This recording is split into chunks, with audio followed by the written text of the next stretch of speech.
Questions remain on what role Joe Biden's son played in business dealings in the Ukraine. Joe Biden has brushed off the questions, saying that there's no evidence of any wrongdoing. Fox's Garrett Tenney takes a look.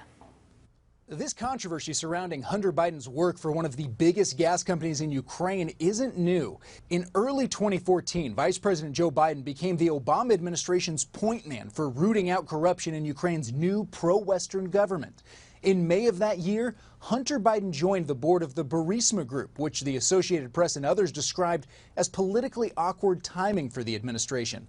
Adding to that, at the time, Burisma's owner was under investigation for alleged abuses of power. Almost 2 years later, Ukraine's parliament ousted the country's top prosecutor at the urging of Vice President Biden and other European officials who had long argued the prosecutor himself was corrupt. But today on Sunday Morning Futures, President Trump's personal attorney said the real reason Viktor Shokin was fired is to shut down his investigation into Burisma, where Hunter Biden worked. This is an affidavit from the main person involved in this.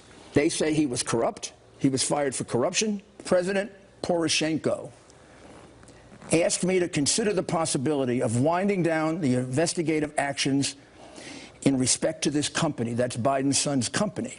But I refuse to close this investigation. That contradicts Ukrainian officials who've said the investigation hadn't been active in several years by the time Biden threatened to withhold $1 billion in loans if Shokin wasn't fired. And earlier this year, the country's current prosecutor general said Hunter Biden did not violate any Ukrainian laws. But the former vice president is now facing questions of why he didn't do more to prevent even the perception of a conflict of interest. And so far, he's avoided taking on those questions directly.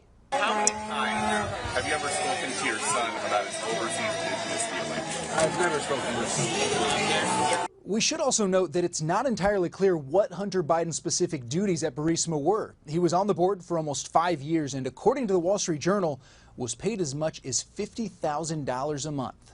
In Washington, I'm Garrett Tenney, Fox News.